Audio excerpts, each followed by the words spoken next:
So this truly was not on my bingo cards this year, although it seems that meme magic has been vindicated again. So it turns out that Black Panther is white now. Now, this came as a surprise to basically everyone, really, but it's a new comic that has come out, and apparently at the end of the first issue, T'Challa's son is revealed to be white. I'm not sure if he's adopted or whether or not, there's. I don't know. I don't know what's going on here, what the in-universe explanation for this is, but I do think it is very, very funny. And let's just say that Ryan Gosling has the opportunity to do the funniest thing right now.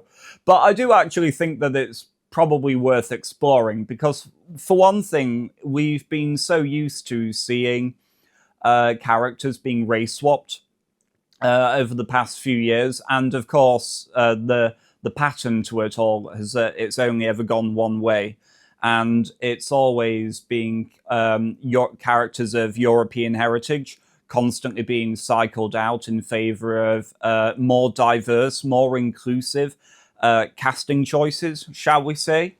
And this has, of course, always been a mistake from the get-go, not only because in the pursuit of inclusivity has it meant that actually it's trying to make stories for people that they weren't really originally intended for.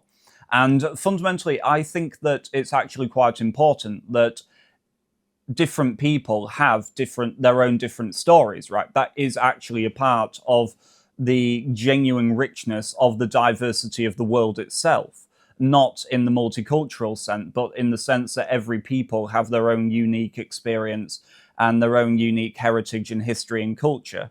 And these things are far easier to define and far easier to appreciate when kept separately, as opposed to forcing them all together in a very inorganic manner. And Black Panther is a really, really good example of this because Black Panther is, as a story, especially when you remember to the fact that when the film version of it came out back in 2016, 2017, I think it was, that it made huge money at the box office, absolutely huge money. And yes, there was a lot of really weird and overzealous discourse around it at the times about the fact that even white people shouldn't go and see the film because it wasn't made for them.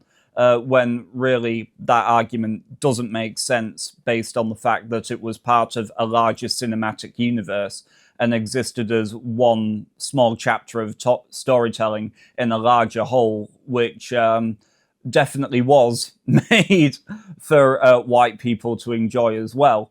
But I do think that when it comes to Black Panther specifically, there is an aspect of it that is obviously it was made in mind to for the African American audience, and part of this was, of course, to do with the fact that because of European expansion and because of the transatlantic slave trade, all of these Africans were taken from whichever tribe they came from back in Africa, and then obviously in the process of being brought over to the Americas, they were isolated from their heritage, from their history, from their own ancestral stories and cultural inheritance.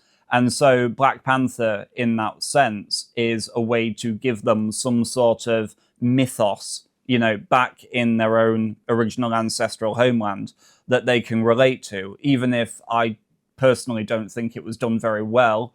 And I think I don't know. I mean, I'm hardly the guy to comment on this, but it was just very jarring to see a lot of the characters in the Black Panther film acting like African Americans rather than actual Africans, shall we say.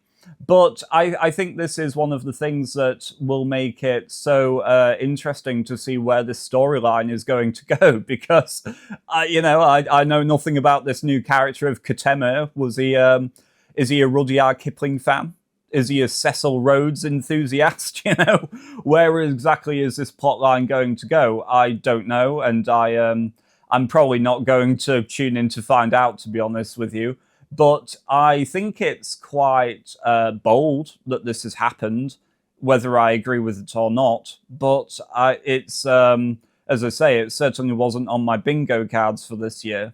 But yes, I do think that it's, look, this is written by a black writer, and he's welcome to do with the story as he pleases. But I do think that, as I say, I would always caution against just making stories, whatever they be, as inclusive as possible, because I feel like the more exclusive something is, the more valuable it is, because the more it speaks to a particular experience and a particular section of society, and therefore it will resonate with them more. In the same way that, I think that you have to appreciate the Lord of the Rings the most. It was made for the English, and therefore, it speaks to the English experience of the world when you see the hobbits in the Shire. And a strange comparison though it is, that's exactly what Black Panther is for the African American audience.